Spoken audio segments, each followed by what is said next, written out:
Genetic code के बारे में बच्चों हम समझ रहे थे।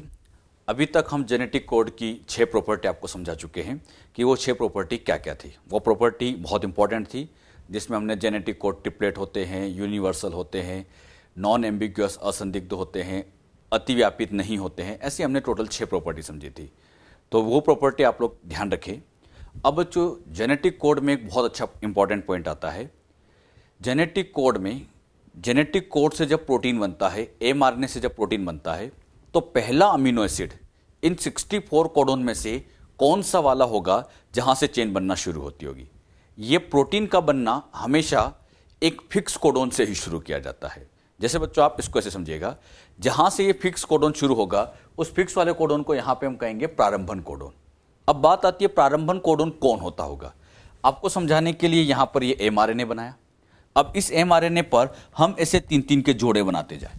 बताओ इन 3 को मिला के क्या कहा जाता है? कोडोन। फिर अगले 3 को मिला के कोडोन। अब अगर ये पहला कोडोन है तो इससे यहां पहला अमीनो एसिड आएगा। अच्छा, दूसरा कोडोन है तो दूसरा अमीनो एसिड आएगा। तो यहां पर इस तरह से चेन बनेगी, प्रोटीन बनेगा। लेकिन बच्चों ऐसा नहीं होता है, ऐसा होता ही नहीं। बात आती है ऐसा क्यों नहीं हुआ।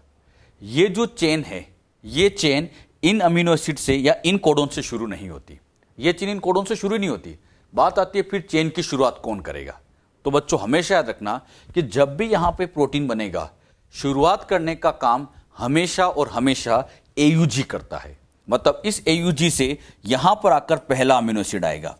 इससे पहले क्या था, इससे पहले वाले से हमें कोई मतलब नहीं है। शुरुआत कहां से हुई? AUG से। तो ये AUG कहलाता है प्रारंभन कोडोन। प्रारंभन मतलब प्रारंभ करने का काम करता है। साथ ही साथ इस AUG की वजह से आप सभी जानते हैं कि AUG की वजह से यहां पर मिथ्योनिन आता है। AUG की वजह से मिथ्योनिन आता है। तो AUG 2 काम करता है। इस AUG की वजह से चेन बनना शुरू हुई और उसने मिथ्योनिन को भी तो कोड किया है। तो यहां पर हम कह सकते हैं AUG दोहरा कार्य करता है, डबल कार्य करता है। दोहरे कार्य में पहला कार्य तो है कि यह प्रारंभन कोडोन है, क्योंकि यहीं से चेन की शुरुआत होगी। AUG से पहले चाहे कितने भी कोडोन लिखे जाए कोई फर्क नहीं पड़ता, शुरुआत तो हमेशा AUG से होगी। तो AUG प्रारंभन कोडोन का काम करता है, साथ ही साथ मिथ्योनिन को भी तो कोड करता है बच्चों। तो बताओ कितने कार्य कर रहा है? 2। तो इसीलिए हम कहेंगे कि AUG दोहरा कार्य करता है। अब हम प्रोकैरियोट और यूकैरियोट में इस बात को समझे। अगर हम बच्चों प्रोकैरियोट्स की बात करें, प्रोकैरियोट में AUG जब स्टार्ट करता है, मतलब प्रारंभ करता है, तो यह मिथ्योनिन के बजाय एन फॉर्माइल मिथ्योनिन को कोड करता है। मतलब यहां पर यह मिथ्योनिन के बजाय किसको कोड करेगा? N formyl methionine. N formyl methionine कोई अलग अमीनो एसिड नहीं है, एग्जैक्टली ये मिथ्योनिन ही है। बस उसके साथ एक फॉर्माइल ग्रुप को चिपका दिया गया है, तो उसी को नाम दे दिया गया एन फॉर्माइल मिथ्योनिन। लेकिन ये एन फॉर्माइल मिथ्योनिन कब आता है? जब AUG प्रारंभ करता है, शुरुआत करता है। अब बच्चों AUG यहां से चेन बनना शुरू हुई, बीच में भी तो आ सकता है। अगर AUG आंतरिक स्थिति में कहीं आता है, इंटरनल कहीं आता है, तो यह फिर मिथ्योनिन को कोड करेगा। क्या सीखा? AUG प्रारंभ करता है तो एन फॉर्माइल मिथ्योनिन को कोड करेगा। लेकिन AUG बीच में अगर आता है, शुरुआत होने के बाद में अगर AUG आता है, तो फिर यह मिथ्योनिन को कोड करता है। यह बात किसमें है? प्रोकैरियोट में। अब बात करते हैं यूकैरियोट्स में। यूकैरियोट्स में AUG अगर बच्चों स्टार्ट करता है, प्रारंभिक कोड है, तब तो ये मिथ्योनिन को कोड करेगा, मिथ्योनिन को, एन फॉर्माइल नहीं, केवल मिथ्योनिन। और अगर ये आंतरिक स्थिति में आ जाए तब भी मिथ्योनिन को ही कोड करेगा। मतलब यूकैरियोट अपनी सेल में चाहे AUG शुरुआत करे, चाहे बीच में कहीं आए, हमेशा और हमेशा मिथ्योनिन को कोड करेगा। बस आपको याद प्रोकैरियोट में रखना है, ध्यान प्रोकैरियोट में रखना है। और क्या ध्यान रखना है कि प्रोकैरियोट में अगर AUG ने शुरुआत की तो ये फिर एन फॉर्माइल मिथ्योनिन को कोड करेगा। हां, बीच में आ जाए तो फिर मिथ्योनिन को कोड करेगा। इसको बच्चों बहुत ध्यान से अब हम इन बातों को और अच्छे से यहां पर क्लियर करके इसको समझते हैं। मुझे बताइए AUG ने क्या किया? शुरुआत। जब AUG ने शुरुआत किया तो इससे यहां पहला अमीनो एसिड आएगा। प्रोकैरियोट में पहला अमीनो एसिड आएगा, नाम बोलो, एन फॉर्माइल मिथ्योनिन। AUG से कौन आया? N formyl methionine. फिर ये दूसरा है तो इससे यहां दूसरा अमीनो एसिड आया। फिर तीसरा है तो तीसरा आया। अब बताओ, ये फिर से AUG आया। ऐसे हम जोड़े बनाते जा रहे हैं। फिर से क्या आ गया? AUG। अब बताओ, चेन बनना शुरू हो चुकी है। अब ये AUG स्टार्ट नहीं कर रहा है, बीच में आया है, आंतरिक स्थिति में आया है। ये AUG कहां आ रहा है? आंतरिक स्थिति में तो फिर ये मिथ्योनिन को कोड करेगा। प्रोकैरियोट में क्या सीखा? एयूजी का काम मिथ्योनिन को कोड करना ही है, बस प्रारंभ करते टाइम ये एन फॉर्माइल मिथ्योनिन को कोड करता है। बस ये बात आपको यहां ध्यान रखनी है। अच्छा, अगर हम यूकैरियोट्स की बात करें, यूकैरियोट्स में यहां पे बच्चों ये एमआरएनए, बताइए यहां से चेन बनना शुरू हो जाएगी? नहीं, चेन बनना शुरू तो हमेशा एयूजी से ही होगी। मतलब ऐसे हम जोड़े बनाते गए, यहां से शुरू होगी, ये एयूजी आया मतलब यहां से प्रारंभ होगी। आगे कुछ भी लिखा जाए कोई फर्क नहीं पड़ता, शुरुआत एयूजी से। एयूजी आ गया, अब बताना यूकैरियोट है तो ये मिथ्योनिन को कोड कर रहा है, एन फॉर्माइल मिथ्योनिन, शुरुआत में भी मिथ्योनिन। अब बताओ यहां सेकंड आ गया तो सेकंड कोड अमीनो एसिड आया, थर्ड से थर्ड आया, फिर बताओ एयूजी आ गया। इस बार एयूजी शुरुआत तो हो चुकी है, बीच में आ रहा है, मतलब ये आंतरिक स्थिति में आया तो ये यहां पर मिथ्योनिन। कहने की बात इतनी सी है, यूकैरियोट में एयूजी चाहे प्रारंभ करे या एयूजी आंतरिक स्थिति में आए, हमेशा और हमेशा मिथ्योनिन को ही कोड करता है, हमेशा मिथ्योनिन को कोड करता है। बस इतना याद रखो, यह मिथ्योनिन के लिए बना है हर जगह। कहां ध्यान रखना है? प्रोकैरियोट में स्टार्ट करते टाइम एन फॉर्माइल मिथ्योनिन को कोड कर रहा था। क्लियर? अब बच्चों बहुत ही रेयर केस में, बहुत रेयर केस में ऐसा देखा जाता है कि ये एयूजी चेन में होता ही नहीं। बहुत रेयर केस में ऐसा होता है कि एयूजी चेन में नहीं है, और एयूजी चेन में नहीं है तो फिर दिमाग में क्वेश्चन आएगा, एयूजी नहीं तो फिर शुरुआत कौन करे? अगर बच्चों एयूजी शुरुआत नहीं कर पा रहा है, मान लो चेन में नहीं है, तो फिर चेन की शुरुआत करने का काम जीयूजी करता है। तो बहुत इंपॉर्टेंट पॉइंट हम समझते हैं, यदि एयूजी उपलब्ध न हो तो प्रारंभन कोडोन जीयूजी होगा, एयूजी नहीं है तो फिर जीयूजी से चालू करेंगे। लेकिन खास बात, अगर जीयूजी प्रारंभिक कोडोन है तो वही मिथ्योनिन, यूकैरियोट में वही मिथ्योनिन, और आंतरिक स्थिति में ये स्पेशली वैलिन को कोड करता है। और ये याद रखो अच्छे से, जीयूजी का मेन काम वैलिन को कोड करना ही है, बस ये शुरुआत करते टाइम मिथ्योनिन को कोड कर देता है। जैसे बच्चों आपको समझाने के लिए यहां पर ये बनाया, इस एमआरएनए में ध्यान से देखो, इस बार यहां पर एयूजी कहां दिखाई दे रहा है ही नहीं, और एयूजी नहीं है लेकिन फिर भी ये प्रोटीन तो बनाएगा। अब एयूजी नहीं है तो फिर शुरुआत अब किससे करेंगे? जीयूजी से। इन तीन से कोई मतलब नहीं, कोई मतलब नहीं, यहां से शुरुआत होगी मतलब आरंभ हो गया। और यहां से अच्छा जीयूजी क्या कर रहा है? प्रारंभ, और प्रारंभ करते टाइम प्रारंभिक कोडोन है तो ये मिथ्योनिन को कोड करेगा। हां, प्रोकैरियोट होता तो एन फॉर्माइल मिथ्योनिन होता, यूकैरियोट में किसको कोड किया? मिथ्योनिन।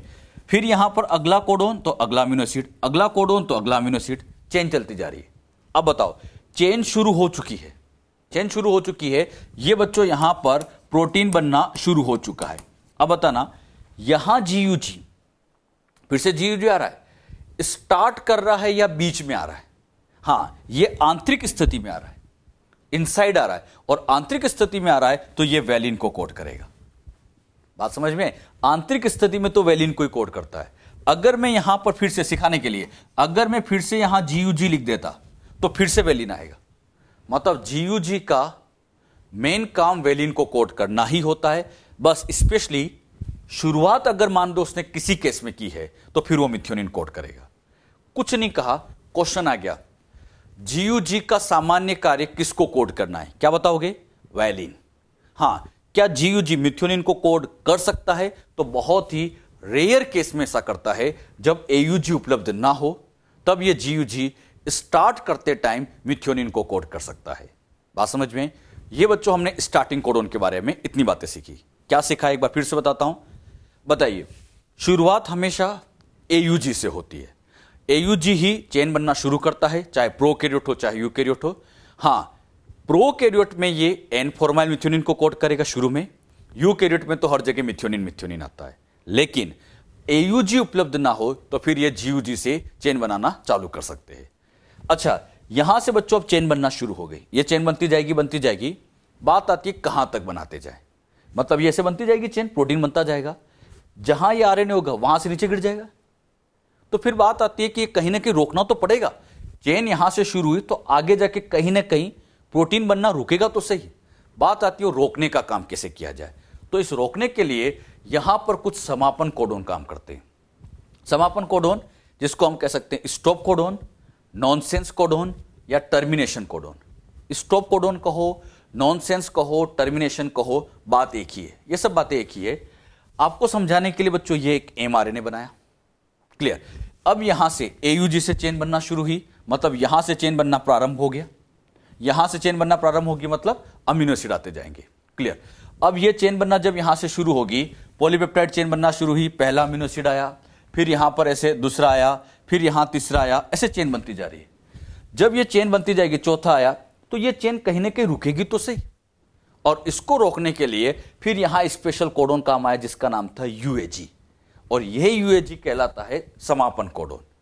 ऐसे समापन कोडोन टोटल अगर हम निकाले तो 3 होते हैं। ये 3 समापन कोडोन कौन कौन से होते हैं? UAA, UAG, UGA। मतलब यहां पर UAG आती है, ये चेन बनना रुक जाती है, AUG से शुरू हुई और UAG पर आकर समाप्त हो गई। UAG के अलावा ये तीनों में से कोई भी हो सकता है। 3 स्टॉप कोडोन है, और ये तीनों स्टॉप कोडोन आप लोगों को सबको बहुत अच्छे से याद रखना है, अच्छे से रट लेना। 3 स्टॉप कोडोन कौन कौन से? UAA, UAG और UGA। ये स्टॉप कोडोन तो इतने अच्छे से याद होने चाहिए कि नींद में उठा के पूछे ना कि स्टॉप कोडोन कौन से, तो नींद में ही UAA, UAG, UGA, ये तीनों स्टॉप कोडोन याद रखो बच्चों। अच्छा, तीनों में से कोई भी आए चेन बनना रोक सकता है। जैसे यहां UAG आ गया, UAG आ गया, तो इसने आके चेन बनना रोक दी। अच्छा, बात आती है ये चेन बनना कैसे रोक देते हैं? ये बच्चों चेन बनना इसलिए रोक देते हैं क्योंकि इन तीनों स्टॉप कोडोन के पास किसी भी अमाइनो एसिड को कोड करने का सेंस नहीं होता।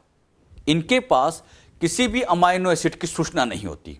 ऐसे समझो, AUG के पास आप जानते हैं मिथ्योनिन की सूचना होती है, GGG के पास ग्लाइसिन की होती है, मतलब इसके पास इस अमीनो एसिड की सूचना, इसके पास इसकी सूचना।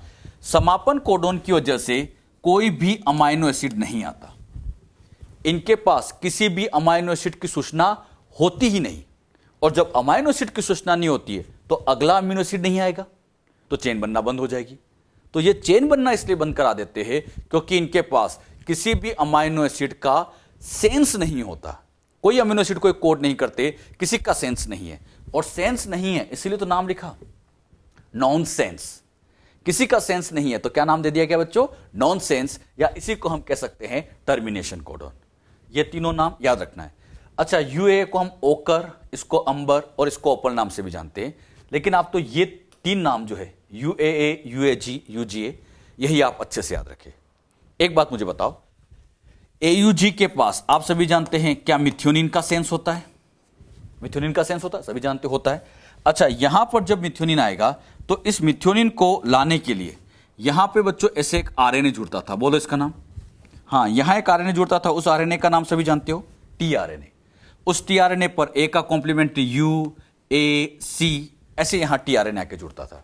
मतलब इस अमीनो एसिड को लाने के लिए यहां tRNA होता था, और tRNA पर ये 3 संरचना होती थी, नाम बोलो इसका, एंटी कोडोन। कुछ पढ़ा था हमने इससे पहले, तो बताओ, कोडोन तो होता है mRNA के पास, और इस tRNA के पास ऐसे एंटी कोडोन होते। अब बताओ, अगला है तो अगले के लिए अगला tRNA, अगले एंटी कोडोन, अगला tRNA, अगले एंटी कोडोन।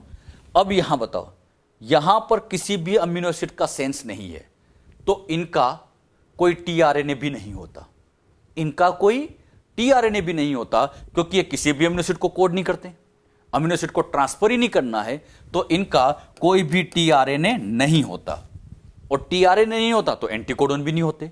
तो हमने क्या सीखा? अगर हम टोटल कोडोन्स की बात करें तो 64 है, इनमें से सेंस कोडोन 61 है। 3 को हटा दो, अरे ये 3 स्टॉप है तो बाकी तो सेंस ही है। अगर हम नॉनसेंस कोडोन की बात करें तो 3 होते हैं, 3 नॉनसेंस कोडोन होते हैं। अच्छा, नॉनसेंस कोडोन ये आपके सामने, तो बताओ सेंस कोडोन कितने हैं? 61। तो जितने सेंस कोडोन होते हैं उतने tRNA भी होंगे। अरे हर सेंस कोडोन का tRNA आएगा, तो tRNA भी कंसेप्चुअली कितने होने चाहिए?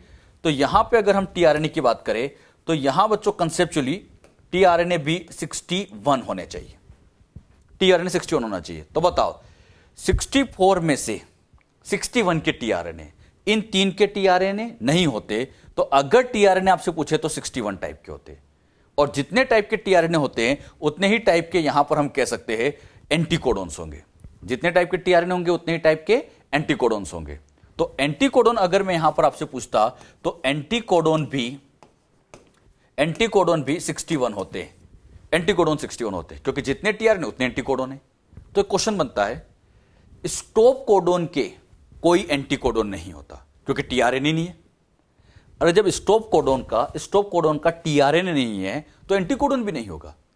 अब मैं यहां पर सपोज करो समझाने के लिए, मैं यहां पर बच्चों आपसे समझाने के लिए कहता कि बताइए बच्चों, अगर हम इसका एंटीकोडॉन बनाते हैं, मान लो इसका एंटीकोडॉन बनाते हैं तो क्या बनता?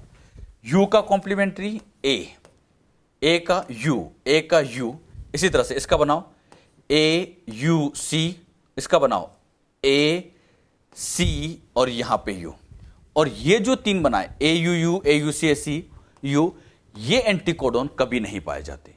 अरे इसके एंटीकोडॉन बनाओ तो कभी नहीं मिलते। कभी कभी क्वेश्चन ऐसा आ सकता है कौन से एंटीकोडॉन नहीं पाए जाते, तो ये 3 एंटीकोडॉन नहीं पाए जाते। कितने एंटीकोडॉन नहीं पाए जाते? 3 एंटीकोडॉन नेचर में कभी नहीं मिलते। अब आपको इनको याद भी नहीं करना है, तरीके से ध्यान रखो। स्टॉप कोडॉन तो सबको याद रखना ही है, स्टॉप कोडॉन सबको याद है।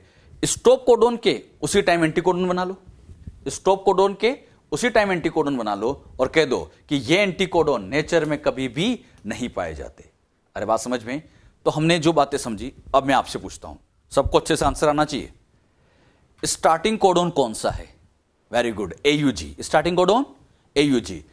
अगर एयूजी शुरुआत ना कर पाए तो जीयूजी, वो कभी कभी करता है। एयूजी ने चेन बनाना शुरू कर दी, लेकिन ये चेन कहीं ना कहीं रुकेगी। ये पॉलीपेप्टाइड चेन जहां आके रुकी उसका नाम समापन कोडॉन। समापन कोडॉन कितने हैं? 3। कौन कौन से? UAA, UAG और UG। ये 3 समापन कोडॉन होते। समापन कोडॉन के कोई भी एंटीकोडॉन नहीं होता, तो यहां पर एंटीकोडॉन जो होते हैं वो 61 ही होते हैं, 3 नहीं होते। तो जितने टीआरएनए 61 है तो यहां एंटीकोडॉन भी 61 होंगे। ये 3 एंटीकोडॉन कभी नहीं मिलते। तो जो बातें यहां समझाई गई, ये सारी बातें आप याद रखें। क्वेश्चन बड़ा सिंपल सा आएगा, स्टार्टिंग कोडॉन कौन सा है और स्टॉप कोडॉन कौन सा है। क्लियर? अगर बच्चों इनसे रिलेटेड क्वेश्चन आए, कर सकते हैं। एक क्वेश्चन लेते हैं, यदि दिए गए एमआरएनए से पॉलीपेप्टाइड श्रृंखला का कूटलेखन हो तो उसमें कितने अमीनो अम्ल होंगे? यह आप लोग के सामने क्वेश्चन है और यह आपके सामने एक एमआरएनए बना रखा है। क्लियर? ये बच्चों यहां पर ऐसे एक एमआरएनए बना रखा है। पहले इस एमआरएनए को आप नोट करें। हाँ, वहां से स्टार्ट करते जाओ, GUCACU पूरा नोट करो। और नोट करने के बाद ये पूरा एमआरएनए नोट करना है। बिल्कुल यहां से शुरू करते हुए ऐसे पूरा बनाते जाओ। बना लिया? इसको बनाने के बाद अब बच्चों यहां पर गिनो कि इस एमआरएनए से जो प्रोटीन बनेगा उसमें कितने अमीनो एसिड आएंगे। गिनो फिर। हाँ, सभी जानते हैं, आंसर आ गया होगा। सभी जानते हैं कि बच्चों शुरुआती कोडॉन कौन सा होता है? AUG। 3 के जोड़े बनाते जाओ। इससे अमीनो एसिड नहीं आएगा, इससे नहीं आएगा, इससे नहीं आएगा, इससे नहीं आएगा। हाँ, AUG दिख गया, AUG दिख गया, मतलब यहां से अब पहला अमीनो एसिड आना शुरू हो जाएगा।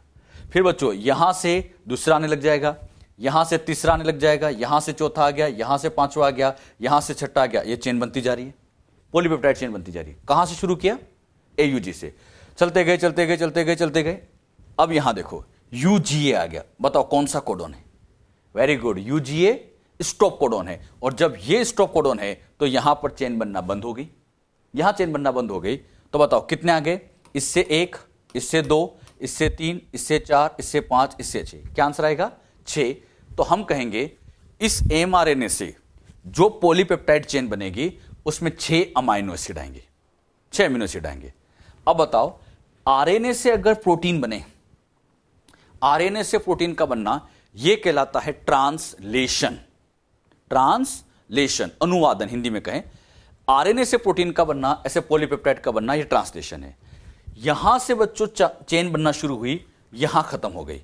तो इतने पार्ट का ट्रांसलेशन हुआ, और जितने पार्ट का यहां ट्रांसलेशन हुआ, इस इतने पार्ट को यहां कहा जाता है ट्रांसलेटेड रीजन। बहुत अच्छे से बात सीखना, इंपॉर्टेंट बात सिखा रहा हूं। यहां से शुरू हुआ, यहां खत्म हुआ, तो इस इतने एरिया को नाम दिया जाता है ट्रांसलेटेड रीजन। अनुवादित क्षेत्र, जिसका अनुवादन हुआ, जिसका ट्रांसलेशन हुआ। अब बताओ, ये जो स्टार्टिंग का एरिया आपको दिखाई दे रहा है, इससे यहां पर कोई प्रोटीन नहीं बना, दिख रहा है, कोई प्रोटीन यहां नहीं आया, और प्रोटीन नहीं आया तो ऐसे क्षेत्र को कहा जाता है यूटीआर। यूटीआर का फुल फॉर्म अनट्रांसलेटेड रीजन, अनुवादित क्षेत्र, जिसका अनुवादन नहीं हुआ। बताइए, इसका तो अनुवादन हुआ, ट्रांसलेशन हुआ, लेकिन इसका ट्रांसलेशन नहीं हुआ, तो ऐसे एरिया को शॉर्ट में यूटीआर लिख देते। यूटीआर का फुल फॉर्म बोलो बच्चों। हां, अनट्रांसलेटेड रीजन। अनट्रांसलेटेड मतलब जिसका ट्रांसलेशन नहीं हुआ, यह कहलाता है यूटीआर। अच्छा, ये यूटीआर कौन से सिरे पे दिखाई दे रहा है? 5' तो इसको 5' यूटीआर कह दिया। अब आप ध्यान दो, इधर स्टॉप कोडोन तक तो हम समझेंगे। स्टॉप कोडोन को भी ट्रांसलेटेड रीजन में रखना है, क्योंकि चेन बंद होना भी जरूरी है। अब यहां से ये जो इतना एरिया दिखाई दे रहा है, इसका भी तो ट्रांसलेशन नहीं हुआ, तो ये एरिया भी एक तरह का यूटीआर ही हुआ। अच्छा, यूटीआर मतलब अनट्रांसलेटेड, लेकिन ये 3' पे है तो इसको 3' यूटीआर कह दिया। तो यूटीआर दो तरह के हो गए, एक होता है 5' यूटीआर, एक होता है 3' यूटीआर। दोनों साइड पे यूटीआर होते हैं। यूटीआर का फुल फॉर्म एक बार बोलो। हां, अनट्रांसलेटेड रीजन। अब बात आती है, काम का भाग इतना है क्योंकि इसने प्रोटीन बनाया, तो फिर ये यूटीआर क्यों रखे जाते हैं? यूटीआर रखने के उद्देश्य क्या है? तो यूटीआर का बच्चों कुछ ना कुछ कार्य तो होता है, तो हम यहां पे यूटीआर के कार्य समझते हैं। ये यूटीआर के कार्य आप नोट भी करिएगा। पहला, राइबोसोम के लिए जुड़ने का स्तर प्रदान करते हैं। जब बच्चों आरएनए से प्रोटीन बनेगा तो यहां राइबोसोम जुड़ेंगे, और जब यहां राइबोसोम जुड़ेंगे तो ये राइबोसोम इसी एरिया में यहां पर ऐसे जुड़ना शुरू हो जाएंगे। ये राइबोसोम जुड़ गया। अब बताओ, राइबोसोम यहां जुड़ना शुरू हो गया, इस स्टार्टिंग कोडोन से पहले ही जुड़ जाता है। तो यूटीआर होना इसलिए जरूरी है क्योंकि इसी यूटीआर की मदद से राइबोसोम जुड़ते हैं। अब सोचो, यूटीआर नहीं होता तो राइबोसोम कैसे जुड़ते, और राइबोसोम नहीं जुड़ेंगे तो प्रोटीन कैसे बनेगा बेटे? तो यूटीआर होना इसलिए आवश्यक है, राइबोसोम को जोड़ने के लिए अति आवश्यक है। एक और बड़ा फायदा है, हमने पढ़ा था कि इस 5' एंड पर यहां पे बच्चों होती है कैपिंग। याद करो, 7 methyl guanosine triphosphate. Very good, 7 methyl guanosine triphosphate. Capping कौन से सिरे पे? 5' पर। और 3' एंड पर ऐसे हम ए क्या बनाते हैं? ये very good, poly A tail. इधर हो गई कैपिंग, इधर हो गई टेलिंग। बताओ, कैपिंग टेलिंग वाला जो क्षेत्र है ये भी यूटीआर ही है, क्योंकि इनसे भी प्रोटीन नहीं बनता है। अब बताओ, ये कैपिंग टेलिंग करने का उद्देश्य क्या था? याद करो, कैपिंग टेलिंग करने का उद्देश्य होता था आरएनए के स्थायित्व को बढ़ाना, स्टेबिलिटी को बढ़ाना। तो इसी का बच्चों सेकंड कार्य होता है, एमआरएनए के स्थायित्व को बढ़ाते, क्योंकि इसी यूटीआर में तो कैपिंग टेलिंग हो रही है। अरे कैपिंग टेलिंग भी यूटीआर ही है, और ये स्थायित्व बढ़ा रहे हैं। तो बताओ, यूटीआर होने का पहला फायदा, राइबोसोम बाइंड करते हैं, स्थायित्व बढ़ाते हैं, तो इससे ट्रांसलेशन, अनुवादन आसानी से होगा। तो हम कह सकते हैं इसलिए यूटीआर प्रभावी प्रोटीन संश्लेषण के लिए आवश्यक है। तो प्रभावी प्रोटीन संश्लेषण के लिए इनका होना बहुत आवश्यक है। यह आपके एनसीईआरटी में लिखा है कि ये प्रभावी संश्लेषण के लिए आवश्यक होते हैं। कैसे होते हैं, ये रीजन आपको आना चाहिए। एक बार फिर सुन लो, यूटीआर दोनों सिरे पे हैं, 5' और 3'। यूटीआर के कई फायदे, पहला राइबोसोम को बाइंड कराते हैं, कैपिंग टेलिंग से स्थायित्व बढ़ता है, इससे ट्रांसलेशन की एफिशिएंसी बढ़ जाती है। तो यह बात भी आप ध्यान रखें। और ऐसे क्वेश्चन दिया जाए, कर सकते हैं। एक क्वेश्चन और लेते हैं, यदि एमआरएनए में 5 प्रकार के नाइट्रोजन क्षार होते, 4 प्रकार के, 5 प्रकार के, काल्पनिक क्वेश्चन है, और आनुवांशिक कूट टेट्राप्लेट हो, टेट्राप्लेट मतलब वही 4 से मिलके हो, तो कितने कोडोन बन सकते हैं? क्वेश्चन आपके सामने, कोडोन बनाना है। क्या क्वेश्चन में दिया है? नाइट्रोजन बेस कितने प्रकार के? 5, और टेट्राप्लेट लेके आपको कोडोन बनाना है। ऐसे क्वेश्चन अपने मॉड्यूल में भी मिलेंगे। तो एक क्वेश्चन मैं आपको प्रैक्टिस के लिए दे रहा हूं, सोल्व करिए इसको। कर सकते हैं सोल्व करने टाइम आप यहां पे ध्यान रखेंगे, कोडोन बनाते टाइम, ये हमने पहले भी सीखा था, टाइप्स ऑफ नाइट्रोजन बेस हो, उसके पावर में सिंगलेट है तो 1, डबलेट है तो 2, ट्रिपलेट है तो 3, टेट्राप्लेट है तो 4, इस तरह से लगाते जाते हैं। याद करो, जब हम गेमो का एक्सपेरिमेंट समझ रहे थे, जॉर्ज गेमो का, उन्होंने मैथमेटिकली कुछ समझाया था हमें। वहां पर नाइट्रोजन बेस उनके पास 4 प्रकार के थे, 4 प्रकार के थे।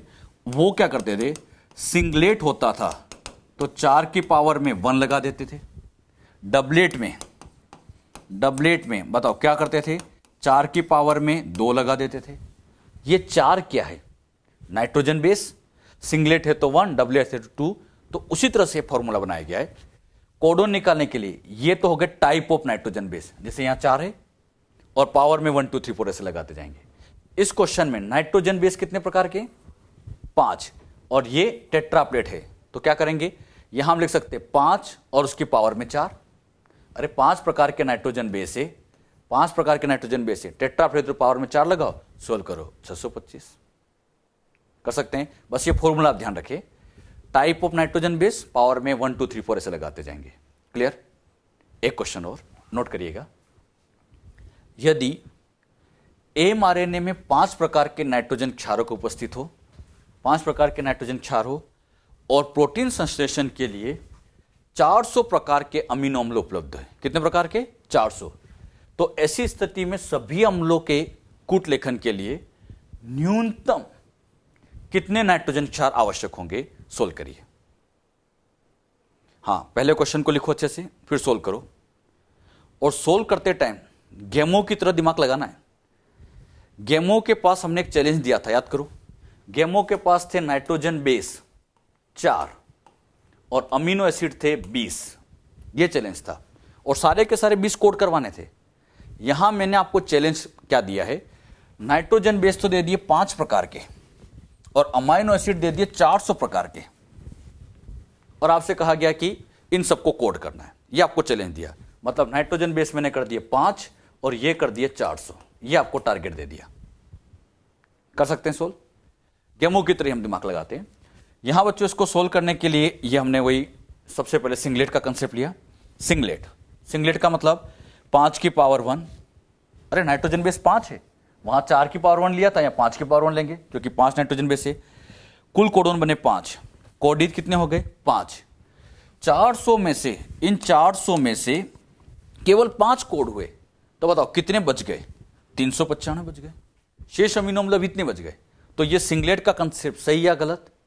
हाँ गलत है, क्योंकि सारे के सारे कोड करना है, 395 बचे हुए यानी गलत है। हमें तो 400 के 400 कोड करना है, एक भी नहीं छोड़ना है। डबलेट लेते हैं, 5 की पावर लगाते हैं 2, कितने बने, 25। कितने कोड हुए, 25। बचे हुए कितने, 400 में से 25 माइनस के 375 बच गए। बताओ डबलेट सही या गलत? गलत, क्योंकि अभी भी कई अमीनो एसिड बचे हुए, ये भी गलत हो गया। ट्रिपलेट लेके चलते हैं, 5 की पावर 3 बन गए 125। बताओ टोटल यहां पर 125 माइनस करो, 275 अभी बचे हुए, मतलब ये भी गलत है। हमें तो शेष अमीनो अम्ल एक भी नहीं रखना है, सारे कोड करना है। अब लेते हैं टेट्राप्लेट, 5 की पावर 4 कितना बना, 625। अच्छा 625 है तो ये 625 है तो ये 625 इन 400 अमीनो एसिड को तो आसानी से कोड कर ही लेगा। अरे 625 400 को तो कोड कर लेगा, तो बचे हुए की संख्या 0। 625 कूट लिखित अमीनो एसिड कितने हो जाएंगे, 400 तो हो ही जाएंगे, बचे हुए की संख्या 0। और जब एक भी नहीं बच रहा है, एक भी नहीं बच रहा है, सारे के सारे कोड हो गए, तो बताओ सिंगलेट सही, डबलेट से, ट्रिपलेट सही या टेट्राप्लेट? हाँ टेट्राप्लेट यहां सही होगा, क्योंकि इसमें एक भी नहीं बच रहा है। अच्छा पेंटाप्लेट लेते तब भी तो ये 0 आता, तो आंसर तो पेंटाप्लेट भी हो सकता था। लेकिन क्वेश्चन में क्या पूछा है, न्यूनतम। तो न्यूनतम यहां पर 4 से काम हुआ, 1 से काम नहीं हुआ, 2 से काम नहीं हुआ, 3 से नहीं हुआ, 4 से, तब जाके यहां पर संख्या 0 आई। तो इसका मतलब न्यूनतम कितने चाहिए, तो यहां पर टेट्राप्लेट मतलब 4 की फॉर्म में होना चाहिए। कर सकते हैं ऐसा क्वेश्चन? ऐसे क्वेश्चन मिलेंगे आपको मॉड्यूल में, इसी तरह के क्वेश्चन। एक क्वेश्चन और लेते हैं, एक पॉलीपेप्टाइड श्रृंखला में 60 अमीनो अम्ल उपस्थित हैं, 60 अमीनो एसिड दिए हैं, 60 अमीनो अम्ल उपस्थित है। सभी अम्लों के कूट लेखन के लिए एमआरएनए में न्यूनतम कितने नाइट्रोजन क्षार की आवश्यकता होगी? लिखो क्वेश्चन पहले, सबको कोड करना है, कितने नाइट्रोजन क्षार चाहिए होंगे ये आपको पता करना है। करिए सोल्व, बहुत अच्छा क्वेश्चन है, इस तरह के क्वेश्चन आते हैं। जब इसको हम सोल्व करते हैं तो सोल्व करते टाइम सबसे पहले ये एमआरएनए बना लिया। इस एमआरएनए में ये बच्चों यहां पर कोडोन है, ये पहले नंबर का कोडोन, ये दूसरे नंबर का कोडोन, जिससे पहला अमीनो एसिड आ गया, दूसरे नंबर वाले से दूसरा अमीनो एसिड आ गया। ऐसे हमें ये तीन ने मिलकर एक कोडोन बनाया, इन तीन ने मिलकर दूसरा कोडोन बनाया, एक कोडोन से एक अमीनो एसिड, दूसरे कोडोन से दूसरा अमीनो एसिड। बताओ कितने अमीनो एसिड चाहिए? 60। अरे 60 चाहिए तो यहां पे मान लीजिए इस तरह से चेन बनाते जाए तो ये यहां पर 60 कोडोन है, 60 कोडोन है, तो यहां 60 वाला अमीनो एसिड आ गया। सीधी सी बात है, 60 अमीनो एसिड के लिए 60 कोडोन चाहिए। अरे तो चाहिए, लेकिन एक खास बात, यहां पर जब ये चेन बनेगी तो इसको रोकना भी जरूरी है, और रोकने के लिए यहां एक समापक कोडोन, स्टॉप कोडोन का होना जरूरी हो गया। तो 60 तो रिक्वायर्ड थी, स्टॉप कोडोन को भी गिनना है, क्योंकि ट्रांसलेटेड रीजन में स्टॉप कोडोन भी सम्मिलित किया जाता है। तो हम कहेंगे यहां पर आवश्यक कोडोन 60 तो थे ही, एक समापक कोडोन हो गया, यानी टोटल हमें जरूरत पड़ी, टोटल कुल कोडोन की आवश्यकता हुई 61। 61 तो क्या है? कोडोन। एक बात बताओ, एक कोडोन में कितने नाइट्रोजन क्षार होते हैं? सभी जानते हैं 3 होते हैं। आपसे यहां पर नाइट्रोजन क्षार पूछे, कोडोन नहीं पूछे। कोडोन पूछा होता तो 61 आंसर खत्म, लेकिन यहां पर तो नाइट्रोजन क्षार पूछे, तो नाइट्रोजन क्षार निकालना है, तो नाइट्रोजन क्षार निकालने के लिए 61 को 3 से गुणा कर दिया। 3 से गुणा क्यों किया? क्योंकि एक कोडोन में 3 थे, तो सोल्व किया तो यह आंसर आ गया 183। तो इस तरह से हम कह सकते हैं कि इसका आंसर क्या जाएगा बच्चों? 183। कर सकते हैं ऐसा क्वेश्चन? क्लियर। अगर इस क्वेश्चन को थोड़ा सा और मॉडिफाइड करता, मैं यहां पर इस mRNA के बजाय यहां क्वेश्चन में लिख देता सिस्ट्रोन। क्वेश्चन में क्या लिख देता? सिस्ट्रोन। मतलब यहां पर आपको सिस्ट्रोन में पूछा जाता। अब सिस्ट्रोन में पूछा जाता तो बताओ आंसर क्या होता? ऐसा क्वेश्चन मॉड्यूल जब सोल्व करोगे तो बिगनर बॉक्स में दिया हुआ है, उसमें सिस्ट्रोन में पूछा है।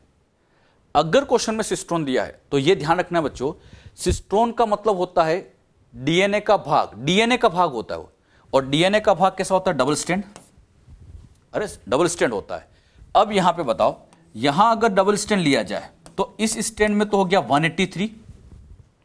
अरे यहां पर मिनिमम 183 चाहिए, तो एक स्ट्रैंड में 183 हो गया, तो दूसरी स्ट्रैंड में भी 183 निकालना पड़ेगा। और टोटल काउंट करो, 3 3 6 8 8, कितना हो गया? 16 का 1 और ये हो जाएगा 3, यानी 366 नाइट्रोजन बेस की आवश्यकता होगी। बस इतना याद रखो, सिस्ट्रोन दिया है तो सिस्ट्रोन डबल स्ट्रैंड होता है, और डबल स्ट्रैंड है तो 183 इसके और 183 इसके दोनों स्ट्रैंड के मिला के निकालोगे तो यहां पे हो जाएगा 366, क्योंकि सिस्ट्रोन डीएनए का भाग, और डीएनए का भाग है तो इसमें नाइट्रोजन बेस डबल हो जाते हैं। बात समझ में? तो किस तरह से इन क्वेश्चनों को सोल्व करना है यह ध्यान रखिए। अगर mRNA दिया है तब तो यहां 183 तक आंसर खत्म, लेकिन mRNA के बजाय क्वेश्चन में सिस्ट्रोन कर देते तो इनको आप डबल करते, यानी आंसर 366 हो जाता है। लेकिन कब? जब क्वेश्चन में सिस्ट्रोन पूछा जाए, ऐसे क्वेश्चन आ जाते हैं। बात समझ में? तो किस तरह से इनके क्वेश्चन बनते हैं यह भी आप ध्यान रखो। तो जेनेटिक कोड की क्या प्रॉपर्टीज होती हैं, कौन स्टार्टिंग कोडोन है, कौन स्टॉप कोडोन है, और इस पर किस तरह के क्वेश्चन बनते हैं। ऐसे मॉड्यूल में कई क्वेश्चन मिलेंगे, तो इन क्वेश्चनों की भी आप प्रैक्टिस करें। क्लियर? वोबल परिकल्पना, ये बच्चों हम समझने जा रहे हैं। वोबल परिकल्पना, इसको समझाने वाले साइंटिस्ट थे क्रिक साइंटिस्ट ने वोबल परिकल्पना के बारे में समझाया था। क्वेश्चन आता है वोबल परिकल्पना किसने दी है, तो बच्चे इसमें अक्सर आंसर वोबल ही लगा देते हैं कि वोबल परिकल्पना मतलब वोबल ने दी होगी। लेकिन याद रखना बच्चों, ये वोबल ने नहीं दी है, ये परिकल्पना देने वाले साइंटिस्ट क्रिक थे। ये वही क्रिक है, वॉटसन एंड क्रिक, जिसका हमने डबल हेलिक्स मॉडल पढ़ा था, तो वही क्रिक साइंटिस्ट थे और इन्होंने ही इस वोबल परिकल्पना के बारे में समझाया था। बात आती है वोबल का मतलब क्या है। यहाँ ये जो वोबल है, इस वोबल का मतलब होता है मिस्टेक। वोबल मतलब मिस्टेक, तो मिस्टेक वाली परिकल्पना हम समझने जा रहे हैं। कौन सी परिकल्पना? जिसमें कुछ मिस्टेक हो रही है। बात आती है यहाँ पर किस तरह की मिस्टेक होती होगी। अगर बच्चों हम सेल के अंदर टीआरएनए की बात करें तो हम सभी जानते हैं कि सेल के अंदर सेंस कोडोन, याद करो सेंस कोडोन यहाँ पर 61 होते हैं। तो अगर टीआरएनए की बात की जाए तो टीआरएनए भी कंसेप्ट कहता है 61 होने चाहिए। जितने सेंस कोडोन होते उतने ही टीआरएनए होना चाहिए। तो सेल में टीआरएनए की संख्या कितनी होनी चाहिए? 61। लेकिन बच्चों जब इन टीआरएनए को क्रिक साहब ने सेल में से आइसोलेट करना चालू किया, सेल में से बाहर निकालना चालू किया, तो वो ये देखते हैं कि टीआरएनए की नंबर सेल में कभी भी 61 होती ही नहीं है, 61 होती नहीं है, 61 से कम ही होती है और बहुत कम होती है। कई बार तो 30, 31, 32, 40 तक की रेंज में हो जाती है। 30, 40 की रेंज के अप्रोक्स यहाँ पे टीआरएनए मिलते हैं। कंसेप्ट क्या कहता है, अगर सेंस कोडोन 61 है तो टीआरएनए भी 61 होने चाहिए, लेकिन कभी भी टीआरएनए 61 नहीं मिलते, इससे हमेशा कम ही मिलते हैं, 61 से हमेशा कम ही मिलते हैं। बात आती है कम क्यों मिलते हैं, ये कम क्यों मिलते हैं, यानी सेल में कुछ ना कुछ गड़बड़ तो हो रही है, क्योंकि 61 से कम आ रहे हैं। और सेल में इसी गड़बड़ी को क्रिक साहब ने नाम दिया था वोबल परिकल्पना। वोबल मतलब गड़बड़ वाली परिकल्पना। और क्या गड़बड़ है, जितने टीआरएनए होना चाहिए उससे हमेशा कम टीआरएनए सेल के अंदर देखे गए, कम देखे गए, 61 से कम मिलते हैं। बात आती है कम क्यों हो जाते हैं। अच्छा, कम इसलिए हो जाते हैं क्योंकि कभी कभी एक एंटीकोडोन मतलब एक टीआरएनए एक से अधिक प्रकार के कोडोन की पहचान कर लेता है। मतलब एक ही टीआरएनए एक से अधिक कोडोन को पहचान जाता है। अच्छा, ये कैसे हो जाता है, इस बात को हम यहां पर समझे। ये बच्चों एमआरएनए, इसके ऊपर ये कोडोन नंबर 1 है, कोडोन नंबर 2 है।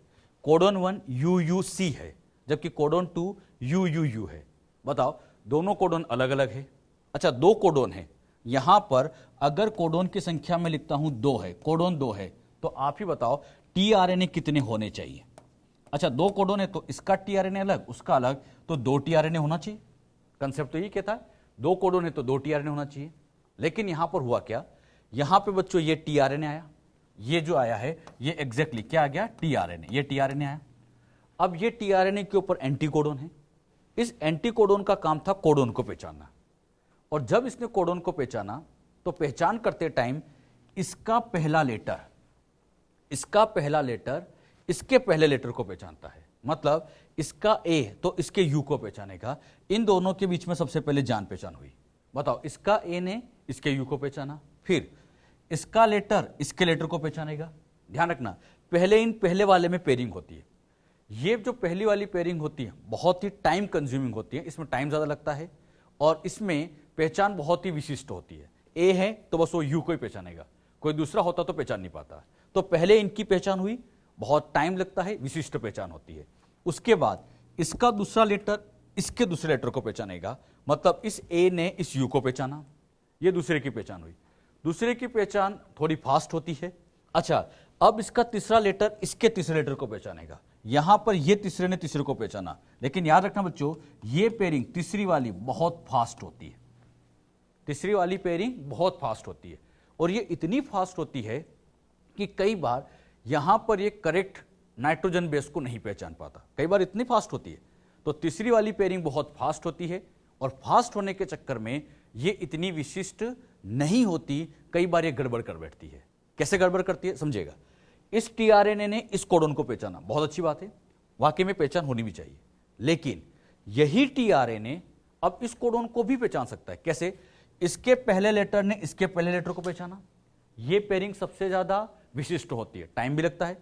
फिर इसके दूसरे लेटर ने इसके दूसरे लेटर को पहचाना।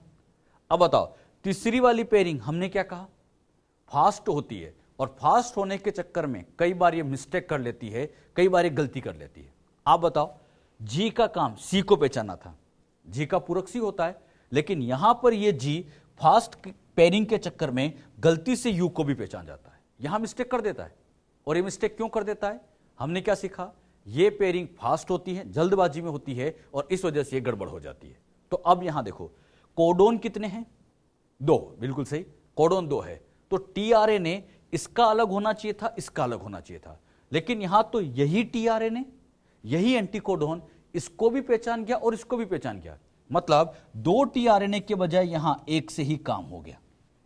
2 कोडोन के लिए 2 टीआरएनए चाहिए थे, लेकिन यहां पर यही दोनों को पहचान गया, तो टीआरएनए कम से कम हो गया। अरे जहां 2 चाहिए थे वहां एक ही पहचान गया। तो यही तो कंसेप्ट है कि टीआरएनए 61 होना चाहिए, लेकिन हमेशा 61 से कम ही देखे जाते हैं, क्योंकि एक टीआरएनए एक से ज्यादा कोडोन को पहचान जाता है, एक एंटीकोडोन एक से ज्यादा प्रकार के कोडोन को पहचान जाता है, यह गड़बड़ कर देता है और इसी गड़बड़ी को नाम दी जाती है वोबल परिकल्पना। अब सबसे मेन बात, यह जो गड़बड़ की गई है बहुत ही सोची समझी गड़बड़ है, यह सोची समझी साजिश है। सेल के अंदर अगर कोई गड़बड़ हो रही है तो बहुत सोच समझ के गड़बड़ की जाती है। यह गड़बड़ी उसी जगह होती है जहां डीजेनरेसी होती है। जहां पर डीजेनरेसी होती है बस वहीं पे गड़बड़ होती है, हर जगह नहीं होती। याद करो, वो डीजेनरेसी जेनेटिक कोड की अफास्यता। तो जहां वो अफास्यता डीजेनरेसी होती है वहीं ऐसी गड़बड़ को देखा जाता है। आप मुझे बताओ, ये कोडोन कोड करता है फिनाइल एलेनिन को, ये कोडोन फिनाइलिन को कोड करता है, तो यहां फिनाइलिन। अच्छा, ये भी तो फिनाइलिन को ही कोड करता है, तो यहां पर जब ये टीआरएनए जुड़ेगा तब भी फिनाइलिन लाया, और यहां जुड़ा तब भी तो आ तो फिनाइलिन रहा है। तो इससे जब फाइनली प्रोटीन बनेगा उस प्रोटीन में कोई मिस्टेक नहीं होगी, क्योंकि ये गड़बड़ कहां हुई, जहां ये डीजेनरेसी हो रही है, मतलब दोनों ने फिनाइल एलेनिन को ही कोड किया। तो इससे प्रोटीन के अंदर कोई मिस्टेक नहीं होती है। यानी ये गड़बड़ बहुत सोची समझी गड़बड़ है। वहीं ये गड़बड़ की जाती है जहां पर डीजेनरेसी होती है, जहां ये अलग अलग कोडोन सेम अमाइनो एसिड को ही कोड कर रहे होते, वहां बच्चों इस तरह की गड़बड़ की गई। सेल में बच्चों अगर कोई मिस्टेक होती है तो सोच समझ के की जाती है। सेल हर काम समझदारी के साथ करते हैं, और यहां इस गड़बड़ से सेल को फायदा है। फायदा यह होता है कि सेल कम टीआरएनए से काम करा लेती है। जहां 61 टीआरएनए चाहिए थे वहां ये कम से ही काम करा बैठती है। तो बताइए, टीआरएनए की नंबर को कम रखने के लिए, टीआरएनए की नंबर को कम रखने के लिए इस तरह की वॉबलिंग की जाती है। तो वॉबलिंग करने का काम, मिस्टेक करने का काम क्या होता है, टीआरएनए के नंबर को कम रखने के लिए ऐसा करते हैं। अब बताओ, यहां पर गलती करने वाला नाइट्रोजन बेस ये है, ये बच्चों गलती कर रहा है यू वाला। अरे जी ने यू को पहचाना, यही तो गड़बड़ हुई। अब गलती करने वाला बेस अगर निकाला जाए तो इस बेस को कहा जाता है वोबल बेस। तो यहां पर वोबलिंग सामान्यतः, यानी वोबलिंग बेस सामान्यतः कोडोन के तीसरे न्यूक्लियोटाइड के लिए होती है। ध्यान से देखो, ये कोडोन का यहां पर हम निकाले तो ये कोडोन का पहला न्यूक्लियोटाइड, ये दूसरा और ये तीसरा, और जो तीसरा न्यूक्लियोटाइड था वही तो गलती कर रहा है। तो गलती करने वाला न्यूक्लियोटाइड सामान्यतः कौन सा होता है, तो तीसरा न्यूक्लियोटाइड गलती करता है। तो जो तीसरा न्यूक्लियोटाइड होगा वो मिस्टेक करेगा। बात समझ में? और ये जो गलती करने वाला बेस है, गलती करने वाला, इस गलती करने वाले बेस को स्पेशल लिख सकते हैं वोबल बेस। वोबल का मतलब मिस्टेक, तो इस मिस्टेक करने वाले बेस को क्या कहते हैं, वोबल बेस। अब ये वोबल बेस कौन सा होता है, वोबल बेस अगर हम कोडोन पे निकाले, एमआरएनए पे निकाले, अब चेक करो 5 डेज एंड से, 5 डेज एंड से पहला नाइट्रोजन बेस गलती कर रहा है, दूसरा या तीसरा? बताओ बच्चों, कौन सा वाला गलती कर रहा है, तीसरा। तो हम कह सकते हैं कोडोन पर एमआरएनए पर 5 डेज से थर्ड नाइट्रोजन बेस जो होता है ये यहां पर वोबल बेस होता है। बात समझ में? तो इसको आप इस तरह से ध्यान रखेंगे। लेकिन अगर मैं थर्ड एसेंट से निकालता तो ये फर्स्ट हो जाता। कैसे? थर्ड एसेंट से निकालते तो ये पहले ही तो आ जाता है। तो वोबल बेस 5 डेज एंड से तो तीसरा वाला है, 5 डेज एंड से तो तीसरा वाला है, ये वोबल बेस है। तो और 3 डेज एंड से निकाले तो पहले ही तो आ गया। अरे बात समझ में?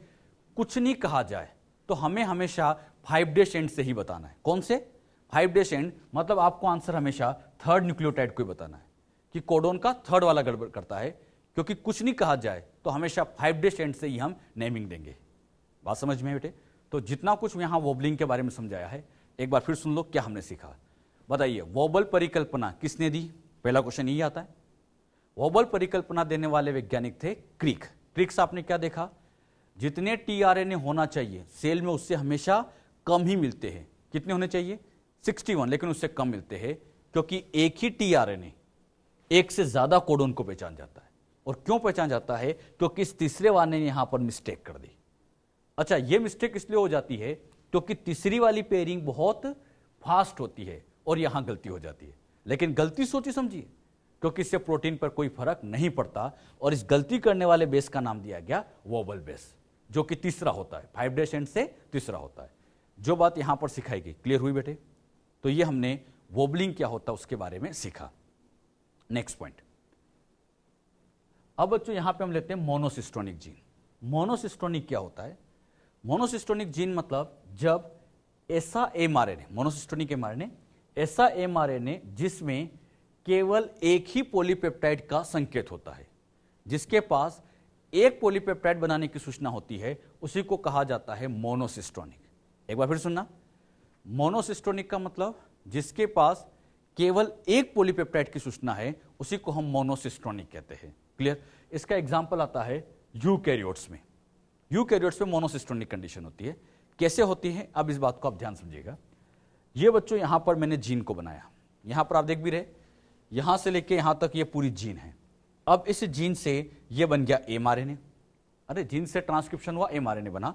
स्टार्टिंग कोडोन AUG है, जानते हैं आप सभी, और इस AUG से यहां पर पहला अमीनो एसिड आएगा, चेन बनती जाएगी। कब तक? हाँ, यहां से बच्चों अगर चेन स्टार्ट होती है तो यहां पर चेन आके स्टॉप हो जाएगी। स्टॉप कोडोन याद करो कितने हैं? 3, UAA, UAG, UGA। तो UAG स्टॉप कोडोन है, चेन बनना बंद हो जाएगी। मतलब यहां से चेन बनना शुरू हुई और यहां पर आके बंद हो गई, और ये जो चेन बनी इसका नाम पॉलीपेप्टाइड चेन, यानी प्रोटीन। RNA से प्रोटीन तैयार हुआ। अब बताओ यहां mRNA कितना है? हाँ, वेरी गुड, यहां mRNA एक ही तो है, एक mRNA, और उस एक mRNA से यहां पर एक पॉलीपेप्टाइड चेन का निर्माण हुआ। एक mRNA से एक पॉलीपेप्टाइड चेन का निर्माण हुआ, तो ऐसे mRNA को मोनोसिस्टोनिक कह देंगे। मुझे बताओ इस mRNA के पास कितने प्रोटीन बनाने की सूचना है? एक की तो है, और एक की सूचना है तो मोनोसिस्टोनिक कह देंगे। अच्छा, अब मुझे बताओ ये इतनी बड़ी जीन है, इतनी बड़ी जीन है, इस जीन की अगर हम सूचना निकाले, मतलब इस जीन से ये प्रोटीन बना, इस जीन में उस प्रोटीन की सूचना निकाले, तो यहां से शुरू हुआ और यहां खत्म हुआ, तो ये जो इतना पार्ट हुआ होगा उसी पे तो सूचना होगी। आप ध्यान से देखो, जीन तो इतनी बड़ी है, लेकिन सूचना वाला भाग तो बस ये इतना ही होगा, क्योंकि यहां से शुरू हो रहा है और यहां पे खत्म हो रहा है, तो सूचना तो इतने एरिया में होगी। और ये जिसके पास ये सूचना होती है, इसी एरिया को तो हम कह देते हैं सिस्ट्रोन। सिस्ट्रोन मतलब डीएनए का वह खंड जिस पर एक पॉलीपेप्टाइड की सूचना है। इस एक पॉलीपेप्टाइड की सूचना यहां है तो उसको सिस्ट्रोन कह देंगे। अब बताओ जीन कितनी? एक। सिस्ट्रोन कितना? एक। एक जीन के पास एक सिस्ट्रोन हो तो ऐसी जीन को कहा जाता है मोनोसिस्टोनिक जीन। जीन का नाम मोनोसिस्टोनिक जीन। और इस तरह की जीन यूकैरियोट्स में होती है, हमारे अंदर होती है। अपने अंदर देखो तो वाकई में सभी जीन, मैक्सिमम जीन की बात करें तो सब कुछ मोनोसिस्टोनिक ही होती है। अच्छा, यहां पर जीन भी एक है और सिस्ट्रोन भी एक है, तो एक जीन में एक ही सिस्ट्रोन है, तो यहां जीन और सिस्ट्रोन सेम कह सकते हो, क्योंकि एक जीन में एक ही सिस्ट्रोन है। तो एक बार ऐसा नीट में क्वेश्चन आ गया था, कहां पर हम जीन और सिस्ट्रोन को समान कह सकते हैं? तो यूकैरियोट्स के अंदर हम जीन कहे या सिस्ट्रोन कहे एक जैसी बात है, क्योंकि एक जीन के पास एक सिस्ट्रोन है। तो बताओ एक जीन से एक mRNA बना, एक पॉलीपेप्टाइड चेन यहां पर निर्माण हुई। क्लियर? तो ये कंडीशन थी मोनोसिस्टोनिक। अब कंडीशन चेंज करते हैं, पॉलीसिस्टोनिक। पॉलीसिस्टोनिक का मतलब होता है ऐसा mRNA जिसमें एक से अधिक पॉलीपेप्टाइड श्रृंखला बनाने की सूचना होती है, उसको हम पॉलीसिस्टोनिक कहते हैं। पॉलीसिस्टोनिक किसको कहेंगे? जिसके पास एक से अधिक पॉलीपेप्टाइड बनाने की सूचना हो उसको हम पॉलीसिस्टोनिक कहते हैं। इसका एग्जांपल आता है अधिकांश प्रोकैरियोट्स में। समझो इसको अच्छे से। अब आपको समझाने के लिए बच्चों ये जीन बनाई, कितनी जीन है? हाँ, सब ध्यान सुनना, कितनी जीन है? एक। अब इस जीन से यहां बन गया ये mRNA। इस mRNA में ये कोडन कौन सा है? Very good, start. ये स्टार्ट है और ये कौन सा है? स्टॉप। तो यहां से लेके यहां तक चेन बनेगी, ये पॉलीपेप्टाइड नंबर 1 बन गई। पॉलीपेप्टाइड चेन कौन सी बन गई? 1 बन गई। अब बताना यहां पर इसमें हुआ क्या? प्रोकैरियोट्स के mRNA पर अगर फिर से AUG आ जाए, तो यहां से फिर नई चेन बनना शुरू होगी, और यह तब तक बनती रहेगी जब तक कि अगला स्टॉप कोडन ना जाए। ये अगला स्टॉप कोडन आ रहा है, ये चेन यहां से बनना शुरू होगी और यहां तक, तो यहां पर यह पॉलीपेप्टाइड चेन बन गई। मतलब यहां से एक चेन बन गई और आगे जाके एक चेन और बन गई। तो अब ध्यान से देखो, mRNA यहां पर कितना है? वेरी गुड, एक। अरे एक ही mRNA, और एक mRNA के पास सूचना कितने पॉलीपेप्टाइड की है? 2। तो ऐसे mRNA को कहेंगे पॉलीसिस्टोनिक। एक mRNA के पास एक से ज्यादा पॉलीपेप्टाइड की सूचना हो, एक mRNA के पास एक से अधिक पॉलीपेप्टाइड की सूचना हो, तो उसे हम पॉलीसिस्टोनिक mRNA कह देते हैं। बात समझ में? तो पॉलीसिस्टोनिक का मतलब जिसके पास एक से अधिक की सूचना है उसको हम पॉलीसिस्टोनिक नाम देंगे। जो बात यहां पर समझाई, क्लियर हुई अच्छे से? क्लियर। अच्छा, यहां पर अब आप ध्यान समझिएगा, ये पूरा जीन था। अब इस जीन में हम सिस्ट्रोन ढूंढे, तो आप देखोगे यहां पर इस प्रोटीन बनाने की सूचना इस जगह पे होगी, तो यहां वाला ये एरिया बन जाएगा सिस्ट्रोन। अच्छा, यहां पर इसकी सूचना है तो ये सिस्ट्रोन नंबर 1 है, लेकिन खास बात, इस पॉलीपेप्टाइड की सूचना यहां स्टोर है, यहां पर है, तो ये भी बच्चों यहां पे बन गया सिस्टोन। तो अब बताओ यहां पर पूरे में जीन कितनी है, ढंग से देखना, पूरे में जीन एक है, लेकिन इस एक जीन के पास दो सिस्टोन है, सिस्टोन एक से ज्यादा, तो ऐसी जीन को कहेंगे पॉलीसिस्टोनिक जीन। और ऐसी पॉलीसिस्टोनिक जीन कहां देखी जाती है? प्रोकैरियोट्स में। तो प्रोकैरियोट्स के अंदर ऐसी पॉलीसिस्टोनिक कंडीशन पाई जाती है। इतना सारा समझाया, अब समरी हम पढ़े। एक एमआरएनए पर एक पॉलीपेप्टाइड की सूचना मोनोसिस्टोनिक, जो यूकैरियोट्स में होता है। एक एमआरएनए के पास एक से ज्यादा की सूचना पॉलीसिस्टोनिक, और ऐसा प्रोकैरियोट्स में होता है। आगे मैं बात आपसे पूछूंगा कि इस एमआरएनए से एक से ज्यादा प्रोटीन बन गए, बताओ क्या कहें?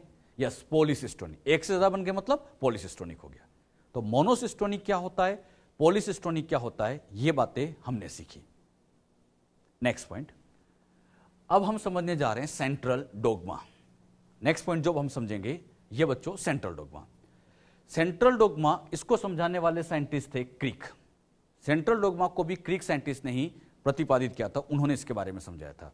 अच्छा, यही वो क्रिक है, वॉटसन एंड क्रिक। तो क्रिक साहब ने ही सेंट्रल डोग्मा के बारे में समझाया था। साइंटिस्ट का नाम वेरी इंपॉर्टेंट, एग्जाम में आ चुका है। सेंट्रल डोग्मा किन साइंटिस्ट ने समझाया था? क्रिक ने। बात आती है सेंट्रल डोग्मा है क्या। सेंट्रल डोग्मा का मतलब होता है आनुवांशिक सूचना का एक दिशीय प्रवाह, एक डायरेक्शन में प्रवाह होना, उसे हम सेंट्रल डोग्मा कहते हैं। इसको ऐसे समझो, ये बच्चों डीएनए, अगर इस डीएनए से डीएनए का निर्माण हो, डीएनए से डीएनए बनता है, प्रक्रिया का नाम बोलो? वेरी गुड, रेप्लिकेशन, हिंदी में कहे प्रतिकृतिकरण। तो ये रेप्लिकेशन या प्रतिकृतिकरण है। अब आप जानते हैं डीएनए से बन गया आरएनए, प्रक्रिया का नाम? यस, यहां प्रक्रिया का नाम ट्रांसक्रिप्शन, हिंदी में कहे अनुलेखन। अब बच्चों ये जो आरएनए बना, इस आरएनए से प्रोटीन का निर्माण हुआ, प्रोसेस का नाम? यस, अनुवादन, ट्रांसलेशन। तो हमने क्या पढ़ा? डीएनए से बना आरएनए, आरएनए से बना प्रोटीन। सूचना किसके पास संचित है? डीएनए के पास, क्योंकि स्टेबल है। डीएनए के पास सूचना संचित रहती है, फिर वो बनाता है आरएनए, और फिर आरएनए से प्रोटीन बनता है। डीएनए कभी भी डायरेक्ट प्रोटीन नहीं बनाता, ये मैंने पहले ही बोला है। डीएनए कभी डायरेक्ट प्रोटीन नहीं बनाता, वो हमेशा आरएनए पर निर्भर होता है। तो यहां सूचना ऐसे एक दिशा में जा रही है, और ऐसे यूनिडायरेक्शन फ्लो होना, इसी को सेंट्रल डोग्मा कहा जाता है। यह बात किसने समझाई थी? क्रिक ने। जब क्रिक साइंटिस्ट ने यह बात कही थी, उसके 2 या 3 साल बाद 2 साइंटिस्ट आए थे, टैमिन एंड बाल्टीमोर। इन दोनों साइंटिस्ट ने एक वायरस, राउस सार्कोमा वायरस पर कार्य किया। राउस सार्कोमा वायरस पर कार्य करने के बाद बताया कि इस वायरस के अंदर सूचना रिवर्स फ्लो होती है, उल्टी डायरेक्शन में फ्लो होती है। उल्टी डायरेक्शन मतलब वहां सूचना आरएनए से डीएनए के पास जाती है। अभी बताओ, यहां सूचना डीएनए से आरएनए पे आ रही है, लेकिन वायरस में आरएनए से डीएनए के पास सूचना जाती है, मतलब इस ट्रांसक्रिप्शन का उल्टा होता है। और ट्रांसक्रिप्शन का उल्टा होता है, उसी को कहा जाता है रिवर्स ट्रांसक्रिप्शन। ये इंपॉर्टेंट है। रिवर्स ट्रांसक्रिप्शन का मतलब बताओ? हाँ, ट्रांसक्रिप्शन का उल्टा मतलब आरएनए से डीएनए का बनना, इसी को रिवर्स ट्रांसक्रिप्शन कहा जाता है। और इस रिवर्स ट्रांसक्रिप्शन, हिंदी में कहें प्रतीप अनुलेखन, इस प्रतीप अनुलेखन की खोज करने वाले साइंटिस्ट थे टैमिन एंड बाल्टीमोर, और उन्होंने ये खोज की थी राउस सार्कोमा वायरस के अंदर। इसमें मेन साइंटिस्ट टैमिन थे। तो इसी रिवर्स ट्रांसक्रिप्शन का दूसरा नाम टेमिनिज्म भी कहा जाता है। क्या नाम देते हैं? टेमिनिज्म। तो इसे टेमिनिज्म के नाम से भी जानते हैं। जो बात यहां पर समझाई, क्लियर हुई? तो याद रखना, रिवर्स ट्रांसक्रिप्शन की खोज किसने की थी? टैमिन एंड बाल्टीमोर ने की थी। किसमें की थी? तो वायरस में। अच्छा, ये जो वायरस है, इसे हम कह सकते हैं सेंट्रल डोग्मा का अपवाद। ये एक तरह का सेंट्रल डोग्मा का अपवाद ही है, क्योंकि सेंट्रल डोग्मा में तो क्या बताया था? एक डायरेक्शन में जाना चाहिए, लेकिन यहां तो रिवर्स डायरेक्शन में फ्लो हो रही है, सूचना विपरीत दिशा में बह रही है, मतलब यह सेंट्रल डोग्मा का अपवाद होता है। आपको समझाने के लिए बच्चों मैंने क्या किया, ये एमआरएनए लिया और एमआरएनए से यहां पे बनाया सीडीएनए। अच्छा, आरएनए से डीएनए का बनना, प्रोसेस का नाम रिवर्स ट्रांसक्रिप्शन। रिवर्स ट्रांसक्रिप्शन ही प्रोसेस होती है, तो रिवर्स ट्रांसक्रिप्शन से सीडीएनए बना। अब इस रिवर्स ट्रांसक्रिप्शन की प्रोसेस में एक एंजाइम लगता है जिसका नाम है रिवर्स ट्रांसक्रिप्टेज। जैसे यहां पे नाम लिख सकते हैं, यहां जो एंजाइम काम में लिया जाता है उसका नाम है रिवर्स ट्रांसक्रिप्टेज। रिवर्स ट्रांसक्रिप्टेज, बस कुछ नहीं, लास्ट में एज लगा दो। तो रिवर्स ट्रांसक्रिप्शन के अंदर कौन सा एंजाइम लगता है? Reverse transcriptase. और यही एंजाइम एमआरएनए से डीएनए का निर्माण करता है। एमआरएनए से अब यहां जो डीएनए बनता है, ऐसे डीएनए को सीडीएनए कहा जाता है। सी का मतलब होता है कॉम्प्लीमेंट्री, तो इस डीएनए का नाम बन गया कॉम्प्लीमेंट्री डीएनए। कई बार तो एग्जाम में यही क्वेश्चन आ जाता है, सीडीएनए किसको कहते हैं? तो सीडीएनए ऐसे डीएनए को कहा जाता है जो आरएनए से बनता है। तो एमआरएनए से बनने वाले इस डीएनए का नाम क्या दिया जाएगा बच्चों? सीडीएनए। और सीडीएनए मतलब कॉम्प्लीमेंट्री डीएनए। बात समझ में? यहां कौन सा एंजाइम काम लगा? Reverse transcriptase. Reverse transcriptase RNA पर निर्भर होकर डीएनए बना रहा है, तो यह एक तरह का आरएनए पर निर्भर डीएनए पॉलीमरेज ही है। रिवर्स ट्रांसक्रिप्टेज को आप क्या कह सकते हो? आरएनए पर निर्भर डीएनए पॉलीमरेज, क्योंकि ये आरएनए पर निर्भर होकर इस डीएनए का निर्माण कर रहा है। बात समझ में? एक बात हमने पढ़ी थी, एचएनआरएनए में याद करो, एक्सॉन इंट्रॉन दोनों होते हैं। एचएनआरएनए में एक्सॉन इंट्रॉन दोनों होते हैं। जब उससे एमआरएनए बनता है तो उसमें केवल एक्सॉन एक्सॉन होते हैं, इंट्रॉन हट जाते हैं, तो एमआरएनए के अंदर केवल एक्सॉन उपस्थित होते हैं। अगर इसमें केवल एक्सॉन है तो फाइनली जो सीडीएनए बनेगा इसके अंदर भी, इसीलिए सीडीएनए के अंदर भी केवल एक्सॉन ही मिलेंगे। याद रखना, क्वेश्चन आया था, सीडीएनए में एक्सॉन इंट्रॉन दोनों होते हैं? नहीं, केवल एक्सॉन होते हैं, क्योंकि ये एमआरएनए से बनता है। और एमआरएनए के अंदर आप देख रहे हैं एक्सॉन है, तो इसमें भी एक्सॉन ही होंगे। तो जो बातें यहां समझाएगी ये ध्यान रखो। क्या सीखा? सेंट्रल डोग्मा खोज ग्रीक साइंटिस्ट ने की। इन्होंने कहा एक दिशा में सूचना जानी चाहिए, लेकिन कुछ वायरस में यह दिशा रिवर्स फ्लो होती है, मतलब वहां आरएनए से डीएनए बनता है, जिसको रिवर्स ट्रांसक्रिप्शन कहा जाता है। और इस रिवर्स ट्रांसक्रिप्शन में काम आने वाला enzyme reverse transcriptase, reverse transcriptase enzyme काम में लिया जाता है। जो बात यहां समझेगी, क्लियर हुई? इस रिवर्स ट्रांसक्रिप्शन का एक बहुत इंपॉर्टेंट रोल देखा जाता है बायोटेक के अंदर। बायोटेक में इसका क्या रोल होता है, इस बात को अब मैं आपको समझाता हूं। यहां बच्चों आपको समझाने के लिए ह्यूमन की जीन ली। ये ह्यूमन की सेल है। ह्यूमन की सेल के अंदर ह्यूमन की जीन है। जीन से यहां बना पहले एचएनआरएनए। एचएनआरएनए में आप जानते हैं एक्सॉन तो होते ही है, साथ ही साथ वेरी गुड इंट्रॉन भी होते हैं। बताओ क्या हटाएं, एक्सॉन या इंट्रॉन? इंट्रॉन को हटाएंगे। हटाने की प्रोसेस का नाम संबंधन, इंग्लिश में कहूं तो स्प्लाइसिंग। स्प्लाइसिंग, और जैसे स्प्लाइसिंग करेंगे इंट्रॉन हटेगा, एक्सॉन एक्सॉन जुड़ेंगे, और फाइनली यहां पर एक्सॉन एक्सॉन जुड़कर बन जाएगा एमआरएनए। अब यही एमआरएनए फिर आगे जाके प्रोटीन बना देगा। ये अपनी सेल में होता ही है। अब जो साइंटिस्ट लोगों ने क्या किया, ह्यूमन की इस जीन को उठाया और इस जीन को ट्रांसफर किया यहां पर ये इकोलाई की सेल के अंदर। ये इकोलाई बैक्टीरिया के अंदर, प्रोकैरियोट्स के अंदर। इकोलाई आप जानते हैं बच्चों, इकोलाई क्या होता है? तो प्रोकैरियोट्स। अब यहां से इस जीन को उठा के जीन स्थानांतरण किया और ह्यूमन की जीन कहां डाल दी? इकोलाई। अपनी जीन को निकालकर इकोलाई में डाल दिया। अब यहां पर वही सेम है, ह्यूमन की जीन है, तो यहां जो आरएनए बनेगा, ऐसे आरएनए का नाम बनेगा एचएनआरएनए। मतलब इसमें यहां पर वही एक्सॉन एक्सॉन के अलावा इंट्रॉन होंगे। अब फिर बताओ क्या हटाएं? Very good, intron. प्रोसेस का नाम स्प्लाइसिंग, हिंदी में कहें तो संबंधन। फिर ये एमआरएनए बना और फिर इसी से ये प्रोटीन बन गया।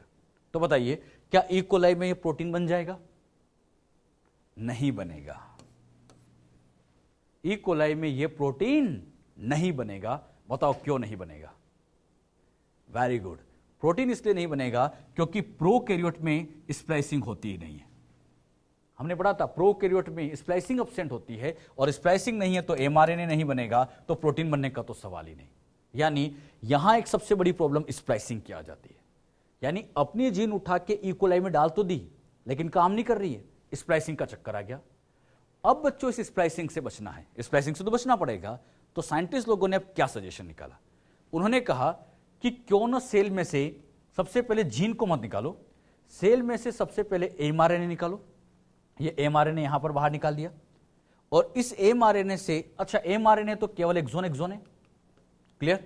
और इस एमआरएनए से डीएनए बनाओ। प्रक्रिया का नाम वेरी गुड, रिवर्स ट्रांसक्रिप्शन। और रिवर्स ट्रांसक्रिप्शन से यहां पर डीएनए बन गया जिसका नाम सीडीएनए। अरे एमआरएनए बाहर निकाल कर पहले सीडीएनए बनाओ। अच्छा सीडीएनए है तो इसमें केवल वेरी गुड एक्सॉन होंगे, और इस सीडीएनए को उठा के अब ट्रांसफर किया जाए इकोलाई के अंदर। अच्छा जैसे इसको उठा के सीडीएनए को उठा के इकोलाई में डाल दिया, जैसे ये इकोलाई में डालेंगे, अब बताना यहां पर केवल एक्सॉन है, इसमें केवल एक्सॉन है, तो जो आरएनए बनेगा एचएनआरएनए बनेगा या एमआरएनए? Very good. डायरेक्ट इस बार यहां पर mRNA बनेगा, डायरेक्ट mRNA नहीं बनेगा, क्योंकि बच्चों यहां एक्सोन तो इसमें भी तो एक्सोन ही आएंगे। अब स्प्लाइसिंग का चक्कर ही नहीं, अरे क्योंकि इंट्रोन है ही नहीं, स्प्लाइसिंग का चक्कर नहीं है, तो इस बार यहां पर सक्सेसफुली प्रोटीन बन जाएगा। तो बताओ, पहले हमने जीन स्थानांतरित की थी, क्या दिक्कत आई? स्प्लाइसिंग की दिक्कत आ गई थी। अब उस स्प्लाइसिंग से बचना था, तो स्प्लाइसिंग से बचने के लिए cDNA बनाते हैं, और cDNA बनाने के बाद इसे ट्रांसफर किया जाता है। तो मुझे बताओ, हमारे जीन को डायरेक्ट बैक्टीरिया में डालने पर क्या दिक्कत आ जाती है? स्प्लाइसिंग की दिक्कत आ जाती है, और उसी से बचने के लिए वैज्ञानिक लोग पहले cDNA बनाते हैं और फिर उसको इकोलाई के अंदर यानी बैक्टीरिया में ट्रांसफर करते हैं। तो cDNA बनाने की जरूरत कब पड़ी? जब हमें स्प्लाइसिंग से बचना है। तो एक बहुत इंपॉर्टेंट पॉइंट हम लिखते हैं, स्प्लाइसिंग की क्रिया से बचने के लिए, स्प्लाइसिंग से बचने के लिए cDNA का निर्माण आवश्यक होता है। यानी जब जब स्प्लाइसिंग से बचना होगा तब तब cDNA का निर्माण करना पड़ेगा। बात समझ में? तो ये बात है बायोटेक की, लेकिन इससे लिंक थी इसलिए मैंने आपको यही समझा दी है। तो ये बात आप अच्छे से ध्यान रखिए, ये भी इंपॉर्टेंट बात है। जब बायोटेक आप पढ़ते हैं तो वहां पर ये बातें पूछी जाती है कि बताइए ऐसा ऐसा होगा तो क्या होगा, तो आपको आना चाहिए। अगर हम डायरेक्ट उठा के जीन को डालेंगे, मानव के जीन डायरेक्ट डालेंगे, तो स्प्लाइसिंग की चक्कर आती है। उससे बचने के लिए फिर यहां पर cDNA का निर्माण अति आवश्यक है। जो बातें यहां सिखाई गई, क्लियर हुई?